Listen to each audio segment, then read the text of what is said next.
예수님께서 부활하셨습니다. 그분께서 부활하시기 위해서는 반드시 먼저 죽으셔야 했습니다. 그분이 죽지 않으셨다면 부활도 없었을 것입니다. 그분이 죽으셨기에 사흘 만에 다시 살아나셨습니다.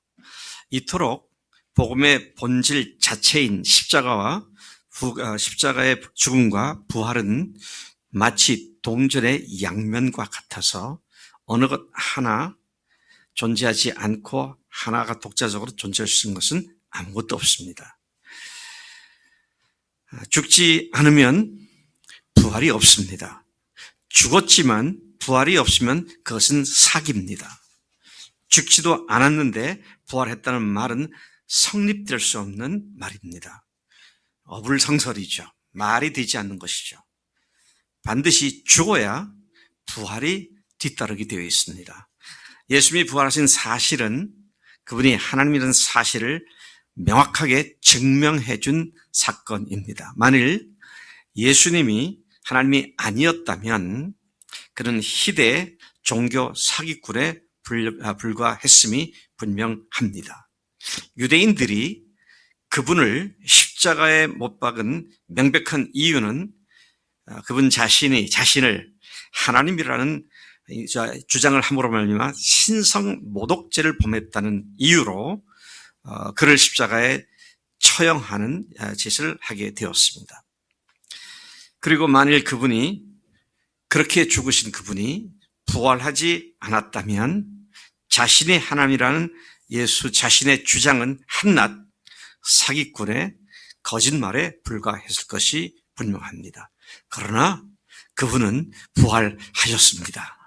예수께서 부활하심으로써 그분이 죄와는 상관이 없는 하나님이심이 증명되었고 또 그분이 하나님이심이 증명된 사건을 통하여 십자가에 죽으신 것도 완전한 의미를 갖고 효력을 갖는 하나님의 피였으며 단번에 모든 죄를 완전히 영원히 사해 주시는 능력의 피였음을 확실하게 증명해 주신 것이었습니다. 이토록 예수님의 부활은 십자가에서 죽으심으로 발생 가능한 사건이었음을 우리는 다시 주목하게 됩니다.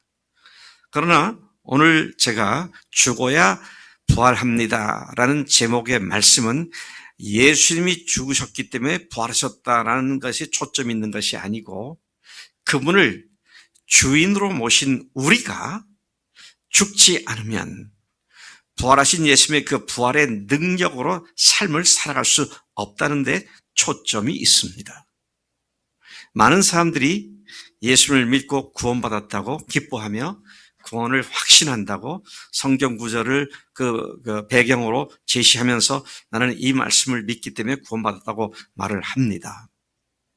근데 그들의 삶을 보면 심지어 부활하신 예수님 때문에 내가 구원을 확신합니다라고 말하는 것조차도 그들의 삶을 추적해 보면 아니 그들의 삶을 추적할 것도 없어요. 제 삶을 추적해 봐도 부활의 능력이면 승리하는 삶의 연속이어야 할 텐데 자주 넘어지고 자주 실패하고 그리고 그것들이 누적됐을 때는 마치 파산한 사람 같은 그런 상태에도 빠져들어가는 것이 사실인 것을 고백하지 않을 수 없습니다.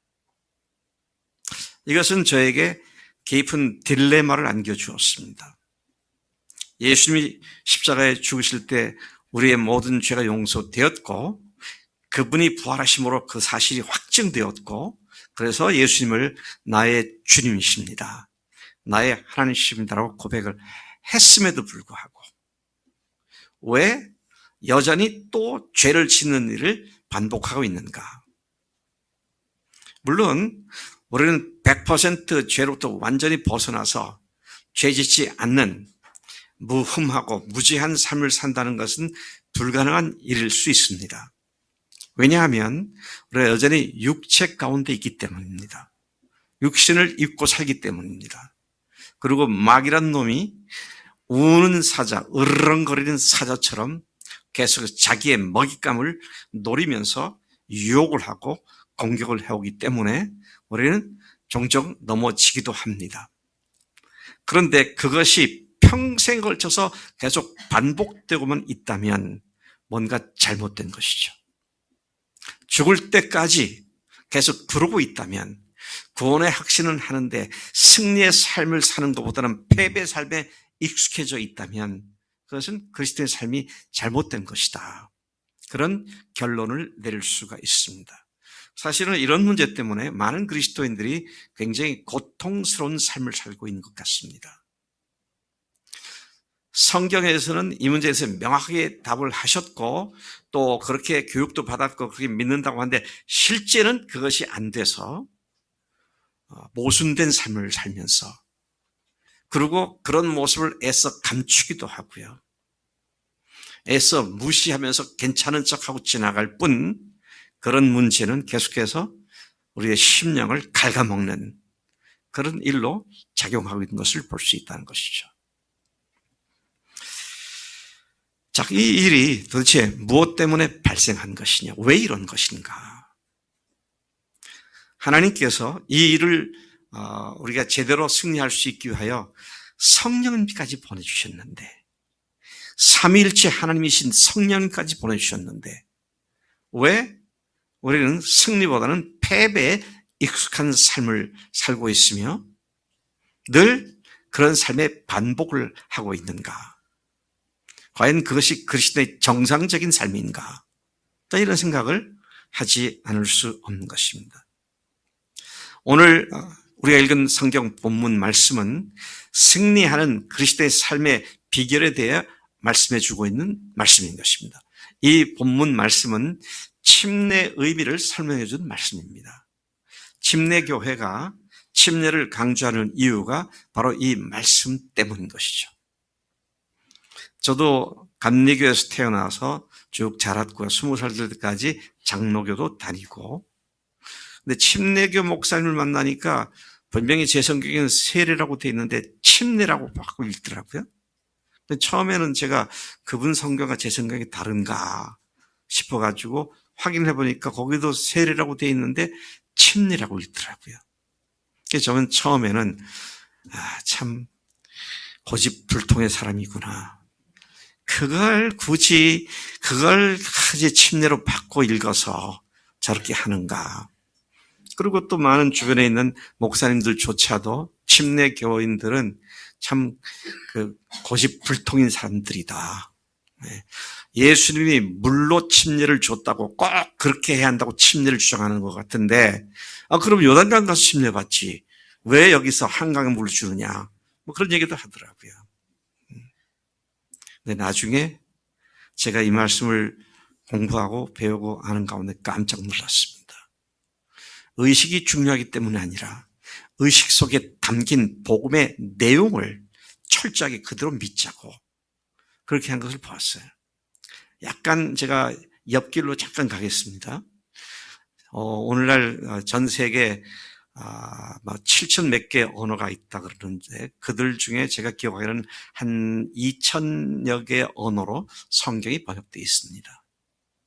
근데 성경으로 번역된 모든 성경들 중에 침례를 세례로 번역된 언어는 딱 두 군데밖에 없어요.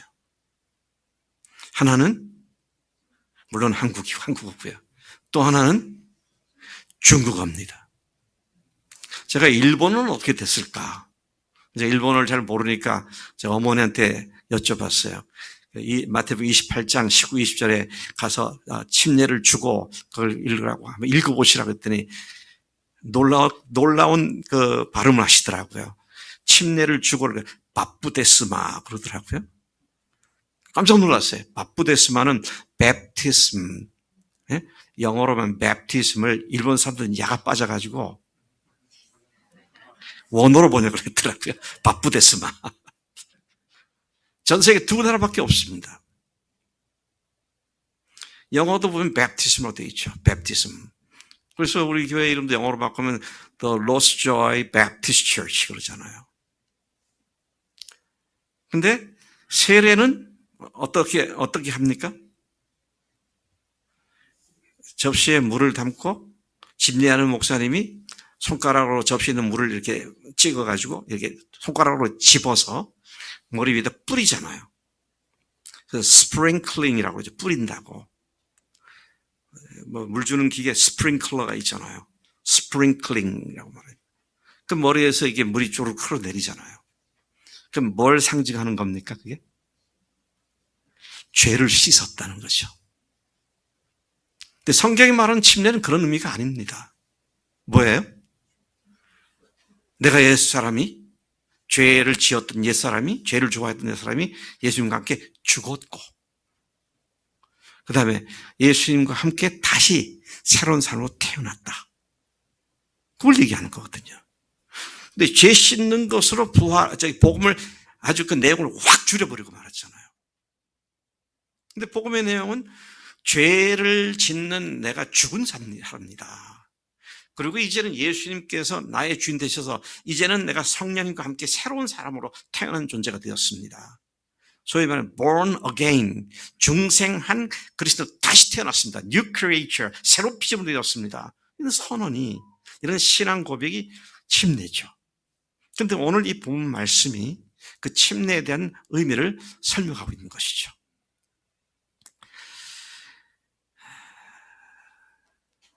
그리스도의 승리하는 삶의 비결은 바로 침례 의식으로 고백되는 복음 그 자체의 비결이 있음을 다시 한번 확인하게 되는 것입니다. 죄 짓기를 좋아하던 옛사람, 즉 자기가 주인된 옛사람은 이미 그분과 함께 십자가에 못 박혀 죽었고, 이제는 그분의 부활하심과 연합하여 그분이 다시 부활할 때 나도 새로운 사람으로 태어나서 새롭게 태어난 존재로 그분의 부활과 연합해서 새 주인으로 예수님을 모신 새 사람으로 태어난 사실을 선포함으로 말미암아 죄를 이기는 비결이 죄에 대해서는 죽어버렸고 주님을 향해서는 살아난 새로운 존재가 되었다는 선포로부터 우리는 죄를 이길 수 있는 놀라운 하나님의 은혜 가운데 들어온 줄로 믿습니다. 오늘 이 말씀을 좀 더 깊이 묵상하는 가운데 이 비밀을 제대로 우리가 알고 누려야겠다 생각을 합니다. 침례를 굳이 로마서 6장에서 다시 설명했던 이유가 뭔가, 이 문맥 속에서 왜 침례의 의미를 다시 얘기해야만 했는가.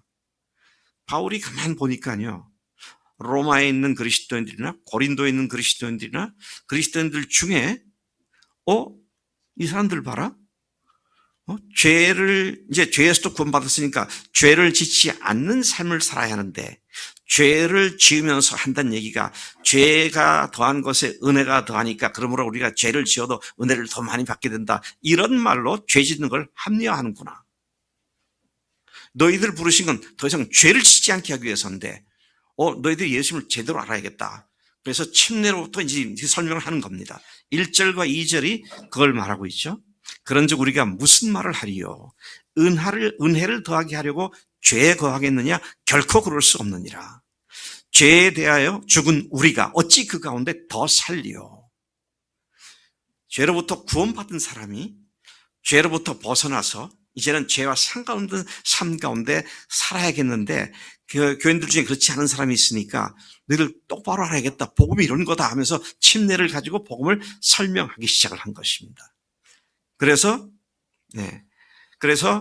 3절부터 11절까지 그 침례의 의미를 쭉 설명을 해주고 있습니다. 목사로서, 한 그리스도인으로서 불신자가 복음을 받아들여서 예수님을 주님으로 모시고 구원의 확신을 갖고 그리스도의 삶을 시작하는 모습을 보는 것은 가장 큰 기쁨이고 즐거움입니다. 여러분들 그러시죠? 이게 얼마나 큰 기쁨입니까? 천국에서는 의인 99사람 때문에 기뻐하는 것보다 죄인 한 사람 돌아오는 것이 더 큰 기쁨이다 그랬는데, 영혼이 주 앞에 돌아와 하나님의 아들과 딸이 되는 것을 보는 것, 그리고 당당하게 예수님 나의 주님이십니다. 부활하신 예수님이 나의 주님이신 확실한 증거입니다. 그렇게 고백하는 그 믿음이 얼마나 귀한 겁니까? 거기까지는 좋았는데 그 다음에 그렇게 시작한 사람이 얼마 가지 않아서 또다시 죄 짓는 삶으로 되돌아가 뭉개고 있는 삶을 보는 것은 너무도 가슴 아프고 안타깝고 속상하는 일이 아닐 수 없죠. 구원은 받고 기쁨으로 출발했는데 그 뒤에 후속으로 쫓아오는 삶은 그렇지가 않은, 어쩌면 이것이 한국교회의 고질적인 문제인 것, 아니요, 전 세계 기독교인들의 오늘날의 문제일 것 같습니다. 제가 말을 꺼내기조차도 기뻐하지 않은, 하고 싶지 않은 얘기를 또 한번 해야겠는데, 그동안 한국 교회가 안 믿는 사람들에서 얼마나 아주 험한 욕을 들어왔어요. 예수 믿으세요. 그러면 예수 믿는 것에 대해서 내 관심 있지만 예수 믿는 것들 꼴 보기 싫어 안 믿겠다고. 심지어 개독교란 말도 하고요. 근데 그런 말에 대해서 그리스도인들이 아직도 정신을 못 차리고 있는 것 같아. 그러고 살고 있으니까요. 근데 하나님께서 우리에게 주신 복음과 은혜는 그런 게 아니지 않습니까? 그래서 제가 이게 무엇 때문에 이런 문제가 계속되고 있는가, 이것 때문에 참 오랫동안 또 깊이 묵상하면서 생각하는 가운데 주님께서 이 문제에 답을 주셨다고 생각하기 때문에 오늘 제가 이 말씀을 같이 나누고 있는 것입니다.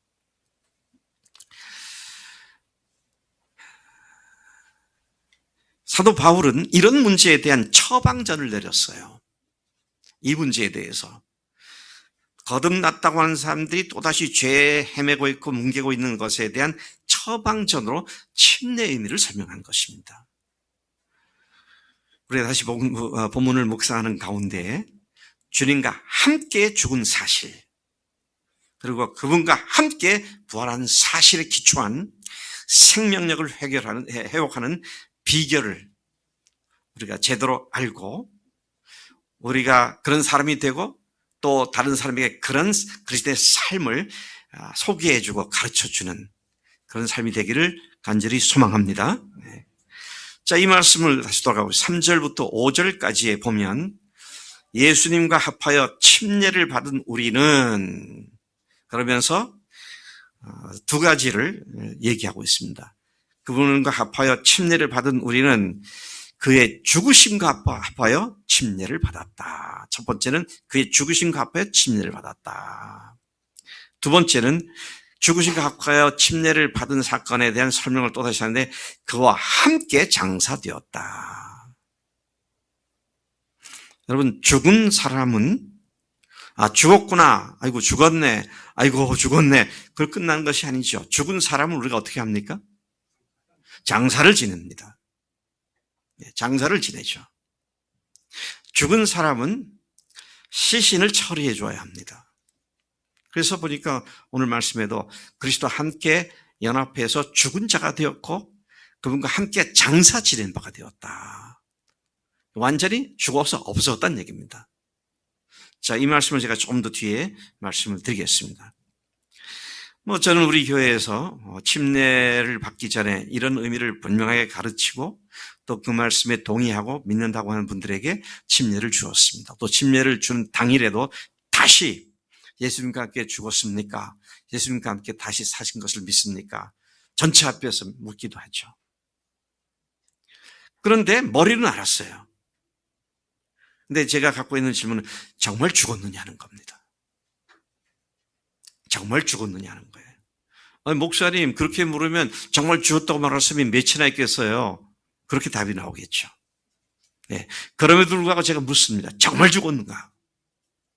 정말 죽었다면 부활의 능력이 그 다음에 따라오게 되어 있습니다. 네. 그러면 정말 죽은 것이 뭐냐는 건 제가 뒤에 좀 말씀을 드리겠습니다. 실제로 죽어야만 부활이 가능한 것이 아닙니까? 그래서 오늘 설교 제목이 죽어야 부활합니다. 그걸 말하고 있는 것이죠. 죽지 않고는 부활이 없습니다. 주님이 나를 죽여주셨습니다. 내가 주님과 함께 죽었습니다. 내가 죽었다는 말은 머리로 아는 것이 아닙니다. 머리로 알고 이해하고 내가 죽었습니다 동의하는 건 구원파입니다. 그런 수준밖에 아니에요. 진짜 죽어야죠. 네? 아는 거 구원파들 잘 압니다. 우리가 말한 복음의 내용을 설명하면 그들이 더 유창하게 잘 설명할 수 있어요. 그런데 이단이잖아요. 왜요? 영지주의, 신영지주의 같은 사람들입니다. 인격체이신 주님과의 관계에서 분명히 사건들이 발생해야 되는데 그냥 교리적으로, 지식적으로, 논리적으로 이해하고 믿는다고 하는 그런 문제죠. 그래서 제가 실제로 안 죽고 믿는다고 하는 건 구원파다. 그 말이 그 말입니다. 네. 안다고 믿는 게 아니지 않습니까? 네. 다시 돌아갑니다. 나는 누굽니까? 우린 누구예요? 창조주 하나님을 밀쳐버리고 내가 그 하나님의 자리에 앉아 내가 나 자신의 주인이 됐던 자가 아닙니까? 내 판단대로, 내 느낌대로, 내 생각대로, 내 마음 내키는 대로, 내 기분대로, 내 기준대로, 내 계획대로, 내 결정대로 그렇게 살았던 자가 아니냐. 그리고 그렇게 산 결과 어떻게 됐습니까? 삶이 망가지고 고장나고 뒤엉키고 뒤죽박죽이 되어버렸던 삶이 아니었냐는 것입니다. 네. 우리 아까 이무영 자매님의 간증을 들을 때 이무영 자매님의 잘못이 아닌 외적인 상황들이 또 그렇게 몰고 오자 하잖아요. 그래서 나 자신과 나 자신의 주변으로부터 오는 수많은 문제점들이 나를 갖다가 꼼짝달싹 못하게 만드는 그런 문제 가운데로 끌고 가지 않습니까? 근데 사실은 이무영 자매님도 아까 고백을 하기를 내가 주인된 삶에 대한 내가 꿈을 꾸고 I have a dream. 아까 마르틴 루터의 그 유명한 그 연설이 그거 아닙니까? I have a dream. 나의 꿈이 있습니다. 근데 내 꿈이 아름다운 가정, 하늘 같은 가정, 그런 꿈이라고 아까 처음에 그런 얘기를 했는데요. 근데 많은 사람들이 주님 안에서, 복음 안에서, 성경 안에서 좋은 꿈을 꿉니다. 근데 그게 자기가 꾸는 걸 수도 있잖아요. 주님이 주신 꿈이 아니라 자기가 꾸는 꿈일 수도 있잖아요. 근데 하나님께서 그 과정들을 통해서 이무영 자매님의 마지막 고백이 뭡니까? 예수님이 내 주님이시고 그분이 이제는 이루실 것을 믿는다고. 창조주 하나님을 밀쳐버리고 내밀어버리고 내가 내 인생의 주인 돼서 내 마음대로 내 인생을 좌지우지하려고 했던 그런 우리가 결국 실패와 좌절과 낭망 속에서 내가 꿈꿨던 삶이 아니라 전혀 예상하지 못했던 패배와 구렁텅이에 빠지는 그런 결과도 수없이 경험하게 되는. 저는 우리 구성일 형제 간증을 들을 때 지난주에도 이렇게 제출한 간증 보니까 참 귀하다 그런 생각이 들어요. 왜? 거기 보니까 지난주에 나랑 같이 광주 가느라고 못 읽혔는데 거기 보니까 나는 죽을 수밖에 없는 죄인입니다. 나는 그런 고백을 매일 하고 산다고. 네. 그러니까 주님 앞에 완전히 자신을 맡길 수밖에 없잖아요. 죽일 죄인인 것을 처절하게 알고 고통스러워하는 사람들은 그런 죽일 죄인인 자신을 위해 하나님이신 예수님께서 십자가에서 대신 죽으실 뿐만 아니라 그분과 함께 나를 못 박아 죽여주셨다는 사실을 들을 때에 오 하나님 감사합니다.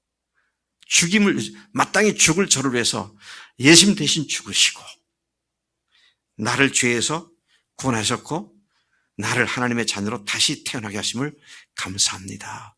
이게 자연스러운 감사의 믿음의 반응일 수밖에 없는 것이 아니냐는 것이죠.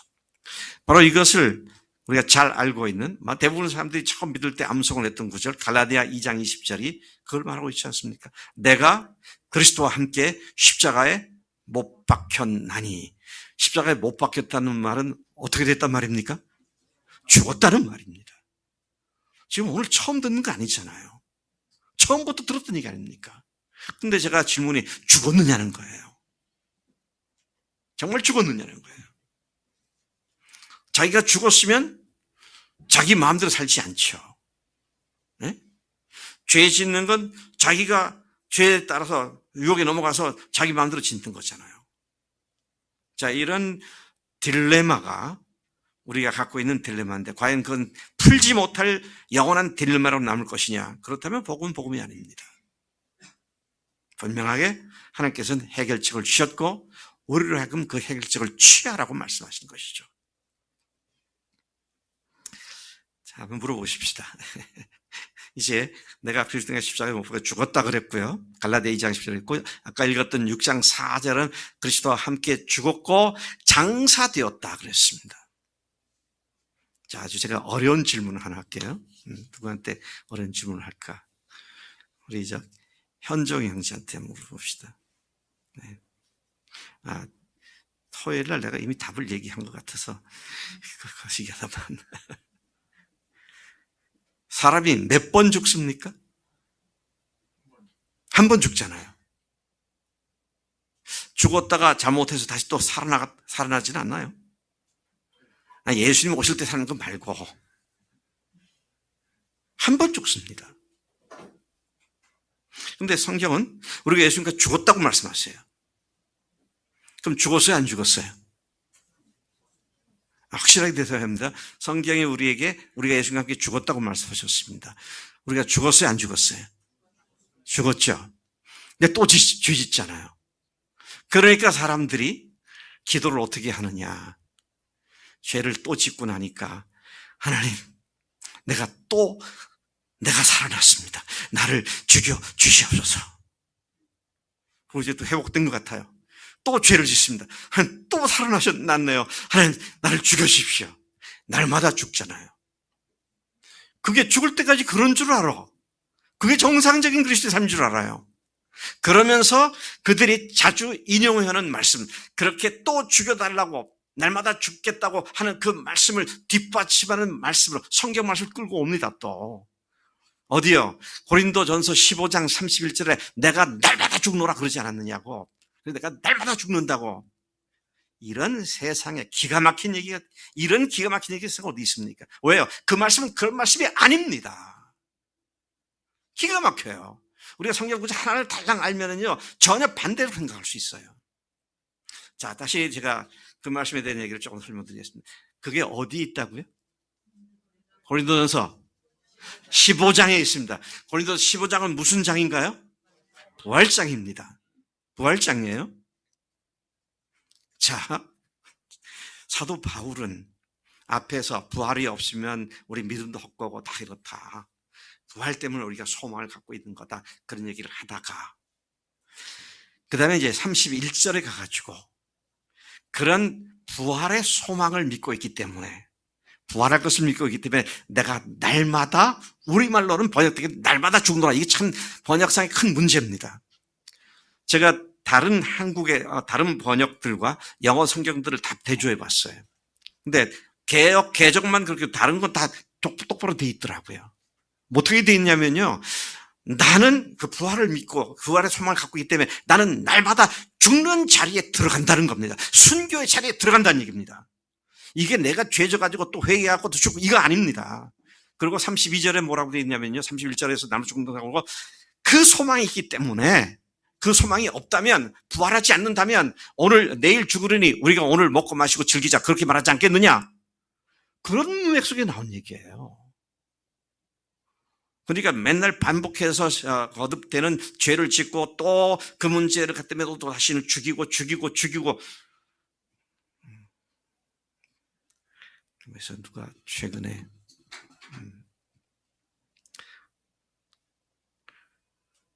여기는 최근에 부모님을 사별한 분이 안 계신 것 같으네.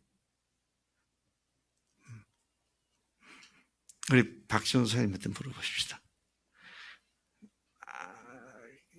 그래도 내가 알기로는 장인 어른이 박전사님에게는 가장 최근에 돌아가신 분이잖아요.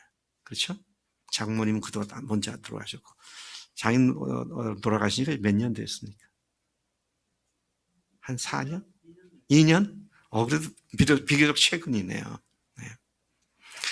그런데 그 장인 어른이 돌아가시고 장례까지 다 치렀는데 3개월 후에 다시 살아났다. 그래갖고 며칠 전에 또 죽으셨다. 그래서 또 장사 지냈습니까? 7개월 후에 또 살아나셨다가 또 장사 지냅니까? 아니에요. 한 번입니다. 죽으면 한 번이에요. 어떻게 또 살아납니까?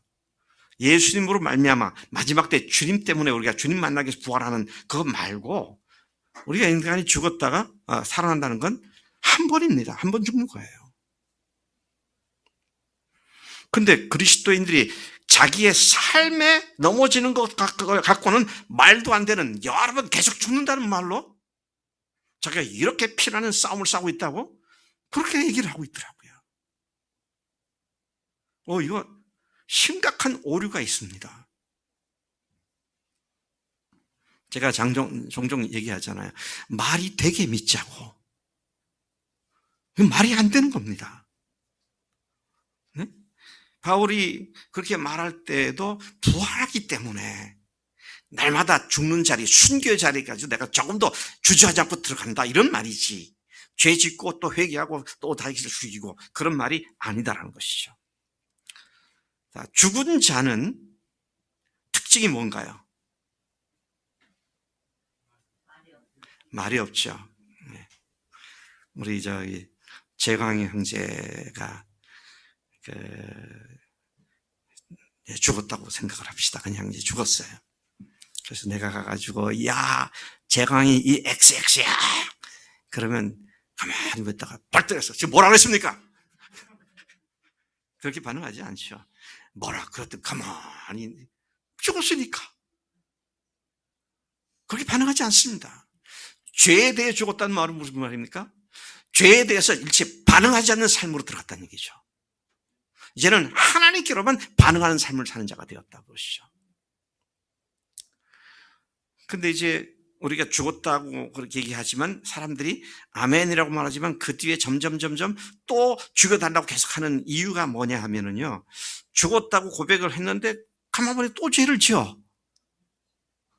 또 죄를 지으니까 죽었다고 했는데 또 살아난 것 같아. 그렇게 이제 얘기하게 된 것이죠. 여러분, 참 우리가 이거 제대로 우리가 알아야겠다. 저와 제 아내가 금년 2월 22일이 지났으니까 48년 3개월을 같이 살았어요. 그러니까 1년 9개월을 같이 살면 이제 금혼식을 하게 됩니다. 골든 애니버서리 가지고요. 굉장히 오래 살았죠. 금혼식 할 정도로 이제 됐으니까요. 그 가운데 제가 제 아내하고 싸웠을까요? 안 싸웠을까요? 많이 싸웠죠. 부부싸움 많이 했습니다. 때로는 속상해갖고 좀 이게 심한 욕도 하고, 근데 욕은 별로 안 한 것 같아. 근데 욕하면 그 다음에 내가 덤팀을 더 쓰니까. 그런데 싸우고 나서 그때는 아니 끝장이다 이제 그만두자 헤어지자 그래갖고 법원 갔을까 안 갔을까요? 왜 안 갔어요? 안 갔어요. 언제든지 서로 또 용서를 구하면 또 다시 용서해주고 용서받고 제가 기억하기로는 4년 전쯤을 기억되는데요. 그날은 너무너무 화가 나가지고 제가 이제 그만 살자 그랬다가 지금까지 그게 코겨가지고요. 더 이상 그러면 이제 안 하죠. 네. 그때 화해 선물의 기념수로 청량 거기 무슨 뭐죠? 나무 식물원 거기 가가지고 얼룩무늬 수양 버드나무를 사다가 집에다가 딱 심었어요. 아무래도 비워내야 할 것 같아. 그것만 보면 저보고 또 뭐라 그래요. 그렇다 한다 할지언정 우리는 여전히 건강한 부부로 살고 있습니다. 제가 솔직히요. 제가 이런 말을 하면 여러분들이 목사님 알지도 못하면서 그럴지 모르지만 우리 교인들 가운데 부부관계가 나만큼 좋은 사람이 나와보라 그러세요. 그렇게 싸워도 금방 또 화해하고요. 왜? 근본적으로 우리는 하나 부부가 되었으니까. 주님과의 관계에서 우리가 실수가 넘어질 수 있어요. 그럴 때마다 하나님께서는 우리에게 성령님을 통해서 그 지금 네 생각이냐 내 생각이냐 물으시죠. 또 순종하지 않고 잘못했을 때 성령께서 우리 속에서 탄식하시면서 우리를 책망하시고요. 회개를 촉구하시잖아요. 우리 다시 주님 앞에 엎드리게 되고, 그래서 그 전보다 더 주님을 더 깊이 사랑하게 되고, 그렇게 하다 보니까 아하, 성령님을 의지하고 사니까 이게 되는 거구나. 그래서 만년 패배의식에 사로잡혀가지고요. 제가 늘 얘기하잖아요. 승리 의욕 결핍증에 걸려가지고 아예 승리할 생각도 않고 살아가는 만성 패배 적응증. 에이즈가 그런 거 아닙니까? 우리말로 에이즈가 뭐라 그러죠? 면역 결핍증. 영적으로 승리 결핍증, 의욕 결핍증, 이런 것들 말이죠.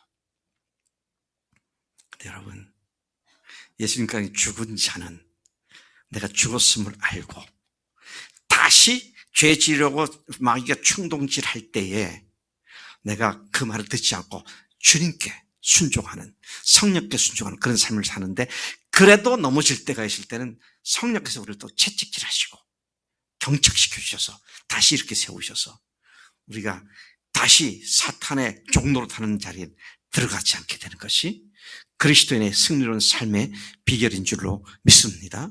여러분, 이런 승리가 우리를 알고 더 담대하게 주님께 헌신하게 만들고요, 주님을 더 깊이 사랑하게 만들게 되는 것을 보게 되는 것이죠. 자, 이제 아까 제가 다음에 설명드리겠다고 말씀드린 얘기를 좀 하겠습니다. 실제로는 죽지 않고 죽은 사실을 이해하고 인정하는 수준에서는 우리가 죄를 짓고 아무리 회개한다 하더라도 똑같은 일이 계속 반복될 뿐입니다. 이게 이제 문제가 되는 거죠. 계속 반복되는 거예요. 그런데 여기서 벗어날 수 있는 비결이 본문에 있죠. 성경 말씀이 4절이 뭐래요? 우리가 중간에 생략하고 그와 함께 장사되었다 그랬습니다. 죽었을 뿐만 아니라 장사되었다 그랬어요. 정서병 씨는 장례식을 왜 한다고 생각하세요, 사람들이?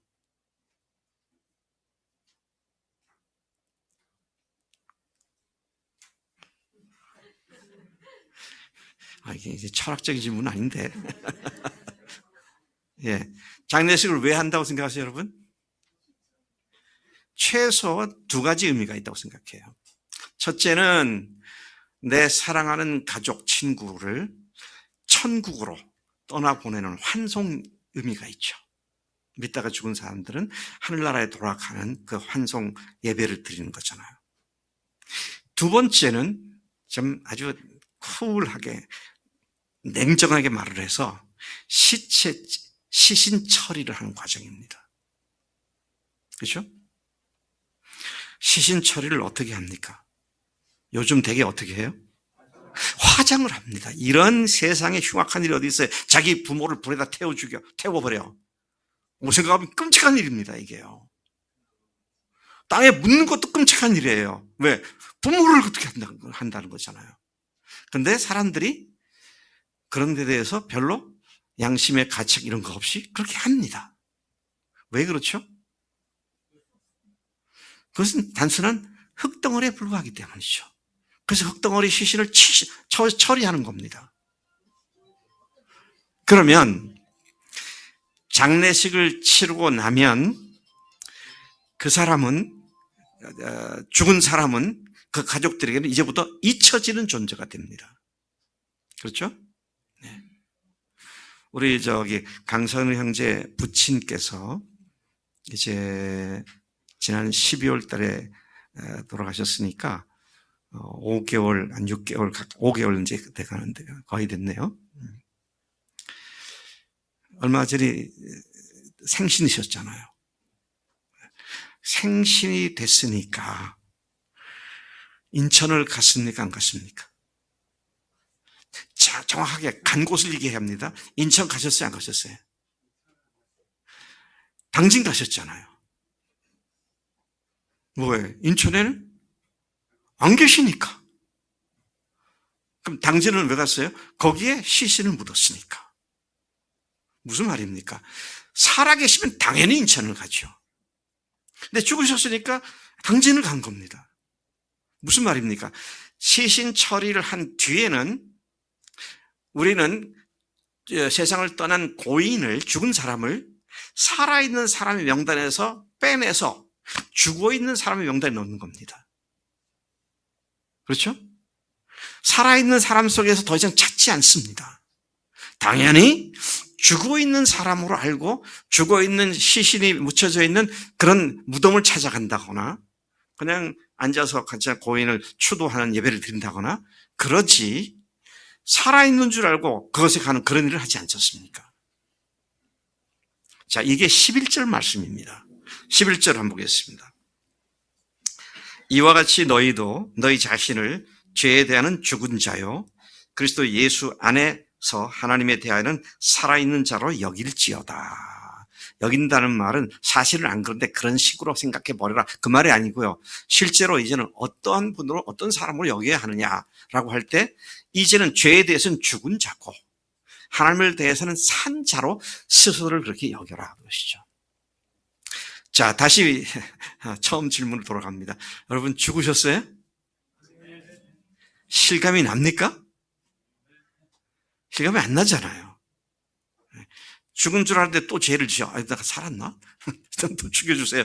그렇게 되기 쉬운데, 자, 여기에 이제 중요한 문제가 있습니다.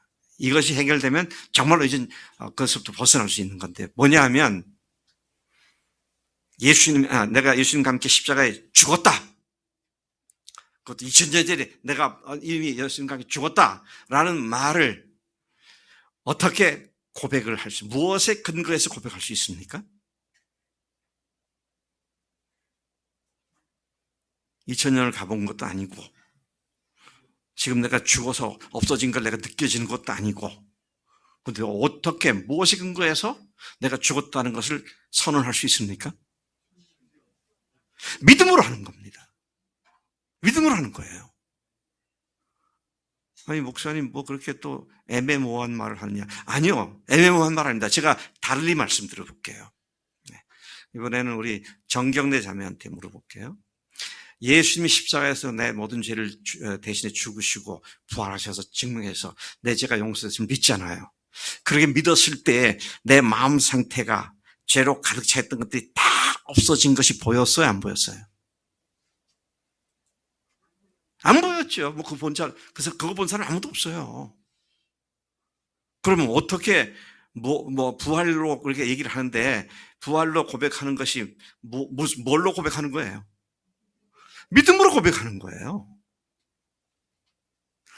예수님이 십자가에 죽으시고 부활하신 사건은 역사적 사건인데 그 사건 속에서 내 죄가 다 해결됐다는 거 그거 보고 느껴가지고 믿는 게 아니잖아요.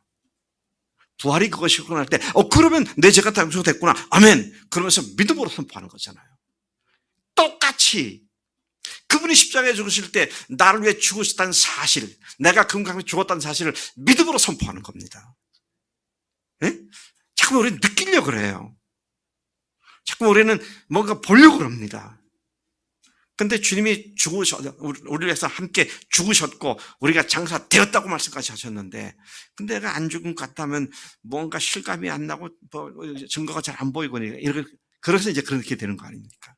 근데 믿음으로 선포하는 것이라고 그러시죠. 자, 그래서 우리가 어떤 일을 결정하거나 결단을 할 때 성령께서 우리 속에서 말씀하십니다. 그러면 그 말씀을 듣고 네, 지금 그렇게 하겠습니다. 이제 그렇게 하게 되는데 죄를 지을 때도 사탄이 우리를 속이고 유혹을 던지고 할 때 두 마음이 있습니다. 우리 속에도. 성령의 마음과 사탄이 주는 마음이 있어요. 그래서 둘이 싸우죠.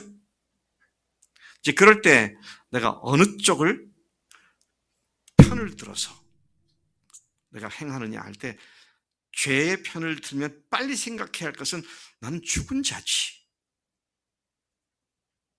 죽은 자라는 사실을 빨리 생각해야 됩니다.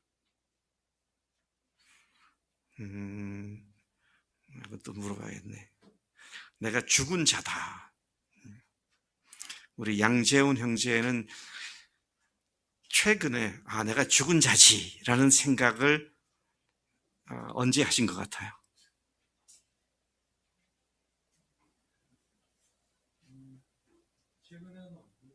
네? 최근에는 없는 것 같다. 네. 그게 문제라니까요. 내가 죽은 자인 것을 고백하면 반대로 예수님과 함께 산 자다. 그래서 나는 산자로서의 결단을 할 수 있게 되는 건데, 예. 근데 지금 양재원 형제 얘기가 아니라 대부분 우리들의 얘기입니다. 예. 예수님과 함께 살아났다, 구원받았다, 천국 간다, 이런 것에 대해서 생각을 많이 하는데, 내가 예수님과 죽은 자지. 이런 생각들은 별로 하지 않죠. 그래서 이제는 여러분, 성령님께 늘 내가 죽은 자임을 상기시켜 주실 것을 기도하면서 주님이 말씀하신 대로 순종하겠습니다. 그런 헌신과 결단이 우리 속에 있어야 할 줄로 믿습니다. 예, 이제 우리가 이와 같은 싸움을 싸울 때 한 가지 또 패착이 하나 있어요. 늘 넘어지는 것이 하나 있습니다. 이게 뭐냐면 죄를 짓게 될 때에 가장 그 죄를 지으면서 하는 핑계가 뭐냐면 육신이 약해서. 제발 그런 말로 성령님을 모독하지 마세요. 우리가 육신이 약해서 나는 할 수 없이 이거 죄를 지었다 그렇게 말을 하기보다 그것과는 육신의 연약한 것과는 비교할 수 없는 전지전능하신 성령님께서 우리 속에 계시고 그분을 우리가 바라보면 능히 이길 수 있는데 그쪽은 바라보지 않고 육신만 바라보면서 죄를 짓고는 육신을 핑계대고 있는, 이거는 참으로 천부당 만부당한 이야기다 하는 것이죠. 그런데 우리가 그게 또 잘 안 되잖아요. 그래서 뭐가 필요할까요? 하나님께서 이미 다 주셨어요. 우리가 그게 잘 안 되는 부분이 있어요. 내가 죽었다. 또 육신, 성령께서 전지를 하는 시다. 이걸 생각하면 능히 이길 수 있는데 그걸 생각도 못하고 그러잖아요. 근데 그거를 어떻게 극복할 수 있느냐? 뭐예요? 교회가 있는 겁니다. 형제 자매들의 삶의 간증들이 서로에게 도전이 되고 서로에게 격려가 되고 자극이 되고, 그래서 우리로 하여금 그 연약함에서 저 형제가 저렇게 육신대로 사는 것에 대해서 승리를 했구나. 그렇지. 죽었지. 내가 그걸 잊고 있었구나.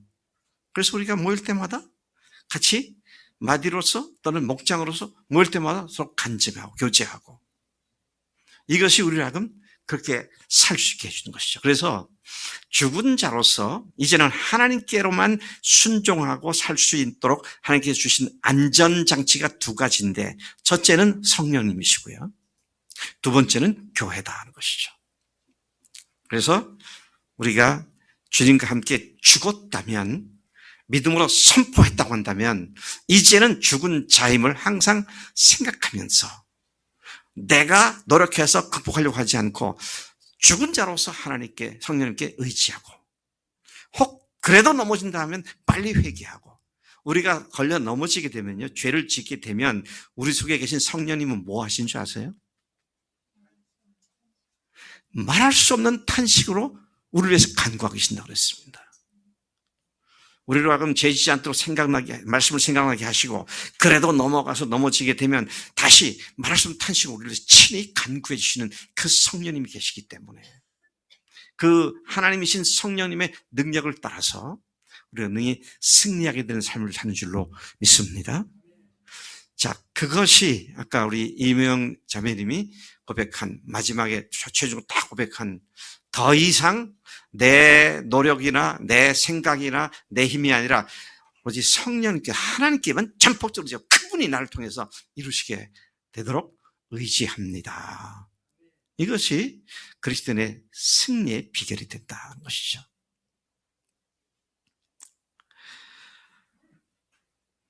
예.